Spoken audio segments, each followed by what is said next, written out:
The Nazis, a giant castle, a priceless work of art. Did I mention a giant castle? This all sounds like the plot to an Indiana Jones movie. But it really happened. This is a story of betrayal, war, and one of the greatest thefts of all time that spans hundreds of years, multiple countries, and multiple world wars. So hold on to your hats, put on your coats, because we are going on a journey through space and time. This is the story of the disappearance of the Amber Room.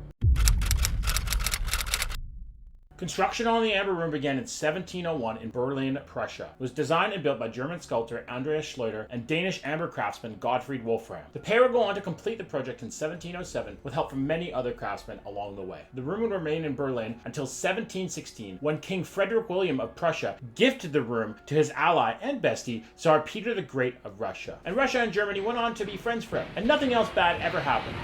Right? Once they got possession of the room, the Russians expanded the room greatly. After renovations, the room covered over 590 square feet, contained 13,000 pounds of amber, gold, glass, and contained multiple priceless works of art from around the world. If appraised today, it would be worth around $290 million and was considered at the time to be the 8th wonder of the world. It sat in Catherine Palace in St. Petersburg until the mid-20th century. And now, to continue our story, a short history lesson on World War II. In 1941, with World War II in full swing, and the failed Austrian art student at the height of his powers, the Nazis and their overconfident leader decided to invade Russia. The operation, which was called Barbarossa, would be a full-scale land invasion of the country. The invasion was comprised of millions of men, hundreds of thousands of pieces of equipment and vehicles, and would go down as the largest land invasion in the history of the world. And that record still stands to this day. And you know what? They almost pulled it off too. They were mere miles from the city of Moscow, they fully invaded the city of Stalingrad, and up north, Army Group North fully encircled the city of St. Petersburg.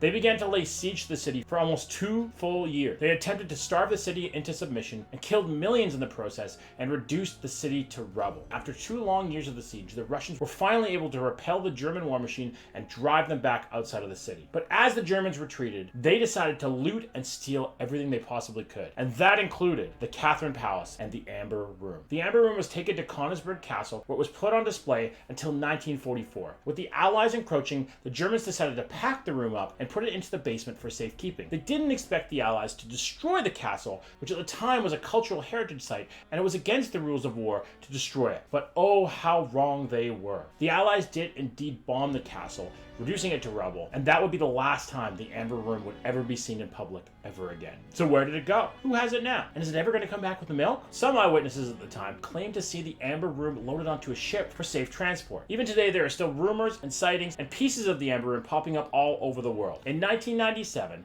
an Italian mosaic called Feel and Touch wound up popping up in Germany in the possession of a family of a former World War II German soldier. The painting had been a part of the Amber Room and was one of the first pieces discovered by people since it had gone missing. And even better, a year later, a German team said they had located the room itself. There's a formal investigation conducted by the German government, and an expedition was launched to the mine where they thought they had discovered it. Did they find the room? Did it finally come back from the store with the milk? Sadly, it had turned out to be just a rumor. The room remained at large, and to this day, still remains at large. We do have some more evidence and pieces to the puzzle. In 2004, a British journalist investigation concluded that the room had been destroyed in the bombing of the castle at Königsberg. And they conducted an interview with its former Soviet soldier who said he was the final person to ever see the Amber Room before it was destroyed. The British investigation also concluded that most of the rumors were started by the Soviets during the Cold War as a piece of propaganda. Even with all this evidence for and against, the room continues to be searched for to this day by treasure hunters and multiple governments all over the world. The Germans, sadly, during World War II, destroyed many pieces of art and artifacts, and in my opinion, the Amber Room goes along with that. It was sadly lost to the sands of time, war, and the greed that comes along with it. On a lighter note, though,